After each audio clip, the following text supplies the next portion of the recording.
Un patto per l'autonomia è ufficialmente un partito politico. Oggi è stato presentato il simbolo e sono strapelati alcuni nomi in vista delle elezioni politiche di marzo e per le successive regionali. Una realtà che raggruppa le 3 realtà autonomiste più presenti. Fra i nomi fatti, in vista anche delle elezioni per sindaco di Udine, il giornalista Andrea Valcic.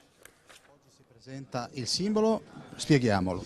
Il simbolo che rappresenta questa serie di fasce che rappresentano il territorio della nostra regione Friuli Venezia Giulia, che vengono unite da un'unica fascia centrale che rappresenta il patto per l'autonomia, ovvero questo accordo tra le varie istanze autonomiste che finalmente si mettono assieme per dar vita a un movimento politico che vuole rappresentare il Friuli Venezia Giulia non solo a livello locale ma anche a livello nazionale. Lei sarà candidato da qualche parte? Io ho dato la mia disponibilità per quello che è la competizione delle politiche, in quanto una legge molto infelice del Friuli Venezia Giulia impedisce ai sindaci con più di 3.000 abitanti di potersi candidare anche alle regionali, quando un consigliere regionale può diventare, come è successo recentemente, sindaco di Gorizia. E proprio per questo motivo abbiamo deciso, partendo dal basso, di far pesare quello che è una dipendenza che hanno i partiti nazionali nei confronti delle segreterie. Noi vogliamo diventare un partito che parte dal popolo e che rappresenta il Friuli Venezia Giulia. Quanto può pesare, quanto vuole pesare il patto per l'autonomia?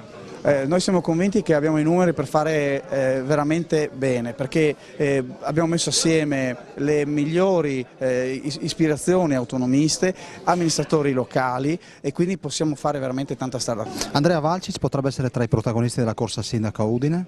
Ma è evidente che Udine svolge un ruolo fondamentale in tutte queste competizioni che si stanno preparando.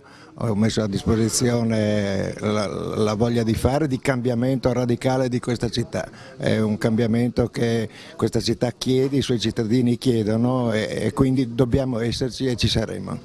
L'autonomia come verrà spiegata agli udinesi? L'autonomia credo appartenga al DNA anche degli udinesi. Se si vuole essere capitale del Friuli bisogna dare e ricevere al Friuli.